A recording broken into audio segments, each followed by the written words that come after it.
And good morning again. Well, it is still a close race, but anyway you cut it, the news for Barack Obama this morning is good news. Two polls, the Hotline and Newsweek, now show Obama with a double-digit lead nationally, and he is leading by smaller margins in the other national polls. The news from the battleground states is also good for Obama. He has leads in Florida, in Virginia, and Colorado, all states that went Republican last time, and he is in the margin of error in North Carolina, which also went for Bush the last time. Among the key states that John Kerry won for the Democrats last time, Obama has opened what one poll says is a double-digit lead in Pennsylvania. McCain is still up by a little in the key state of Ohio. No Republican, of course, has won the presidency without Ohio. And McCain is still up in Missouri. To talk about where it all goes from here, first let's go to Lindsey Graham, one of Senator McCain's closest advisors. Senator, the good news for Senator McCain today, well, there doesn't seem to be very much of it, but well, is there some good news out there for him? Yeah, I think we're going to have a debate Wednesday where John can be able to show the public where he will take this economy that's hurting by keeping your taxes low and not increasing spending, and compare the records of Senator Obama when it comes to taxing and spending, and use the debate with you to make sure that America knows that this candidate, Senator Obama, who's masquerading as a centrist, is anything but a centrist when it comes to taxing, spending, and social policy. And at the end of the day, I think we're going to be choosing between two candidates who have a different view of where to take America. And the one thing I would like to say about this week is I think the campaign hit an all-time low from my point of view when you have a statement issued by John Lewis from Georgia saying that Senator McCain and Sarah Palin are conducting themselves in a way like George Wallace, inspiring hatred, is an absolute offense to people like me who are close friends of John McCain, to all of his supporters, and we're not going to be intimidated by this playing the race card simply because Senator Obama's record has been attacked in a very fair way. The rhetoric and the record don't match when it comes to Senator Obama, and this is not going to work. It may have worked with the Clintons, but it's not going to work with us. Well, I think, Senator, you'd have to admit that in some of these rallies, the campaign, the mood has turned rather sour. Some people would say quite mean. Just Friday, when Senator McCain was at one rally, one man got up and said he was scared of an Obama presidency. Senator McCain had to tell him, no, you don't need to be scared. And when he said that, people booed. And then there was this. Listen to this.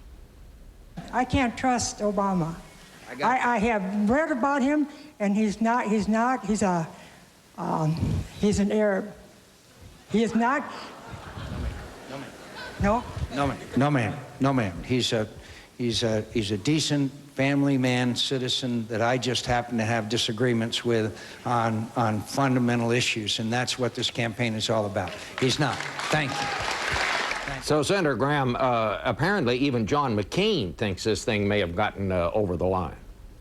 Well, let me tell you about being over the line. Millions of dollars of money have been spent by Obama against Senator McCain, attacking stem cell research proposals that are, quite frankly, a lie. His campaign is awash with money because he broke his word. He opted out of public funding. We can't be responsible for what one person says at a rally surrounded by 1,000, but John McCain has never conducted himself in any way to incite hatred. He has compared his record to that of Senator Obama in a fair way, in a firm way, and will keep doing it. But the idea that John McCain and Sarah Palin are conducting themselves like George Wallace is just incredibly offensive to me and all those who support Senator McCain, and we're not going to take this. We're going to challenge Senator Obama's record versus his rhetoric. All right, well, let's get another point of view here. Doug Wilder, former governor of Virginia, now the mayor of Richmond. Good. Has the McCain campaign gone over the line? You know, when you hear Senator Graham say that they can't be responsible for one person putting the cover all over the McCain campaign, yet he just put Obama down because of what John Lewis had to say. This campaign is about change. It's about bringing the American people into be a part of what's going on. And I think a lot of people see it. You mentioned at the first outset of this program that things aren't going too well for the McCain campaign. And why? They're not talking about issues.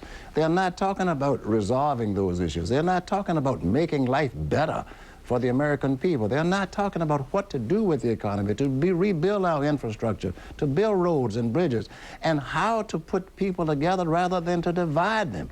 I don't think it's important to determine who went over, who didn't go under. The American people are really concerned is who is with them. It's amazing when you look at what's going on and the young people who are involved. Driving up here from Richmond today, I see all of the bumper stickers on people, and I look to see who's driving those vehicles. They're not African Americans. They're not necessarily minority groups. People recognize that this country has not gone in the right direction in the last 7.5 years. All right, well, let's go down to Florida, Tampa. Congressman Adam Putnam is down there. He's part of the Republican leadership in the House of Representatives, Republican. Congressman, is this about the economy, or is it about some of these other things? Well, you know, clearly here in Florida, this is virtually ground zero for the economic and housing anxiety that's out there.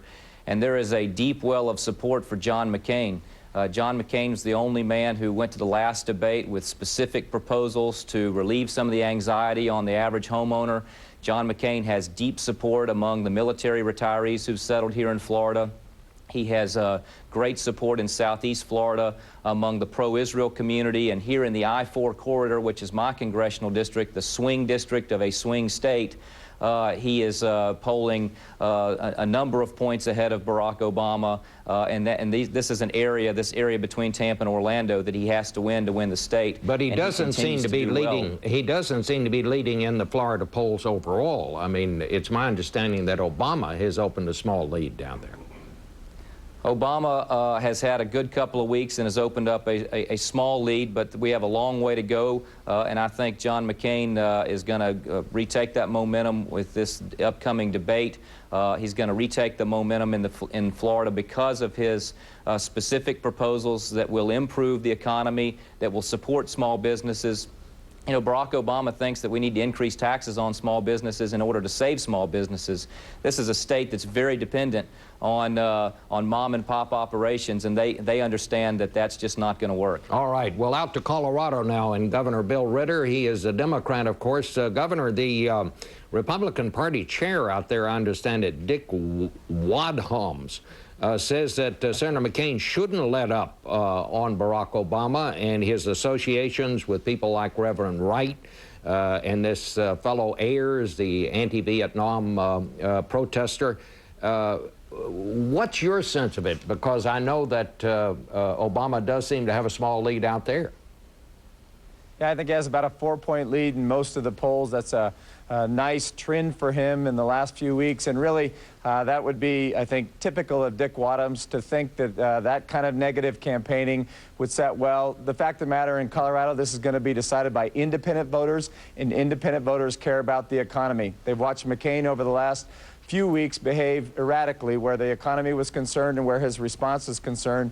Obama, on the other hand, has shown just this steady, consistent way of responding. He's thoughtful, he is specific, and I think that's really not just in Colorado but around the country where you see these swing states trending for Obama. It's because of the great contrast in their different styles of leadership as they campaign about the economy. How long has it been since a Democrat has actually carried Colorado? In 1992, Bill Clinton carried it. I think it was maybe 40 years before that, when another Democrat carried it. So it's only been a couple of Democrats in the last 50 years, and Clinton in 92, not in 96, though. All right. Well, we're going to take a break here. We'll come back and talk about all of this and more after 1 minute.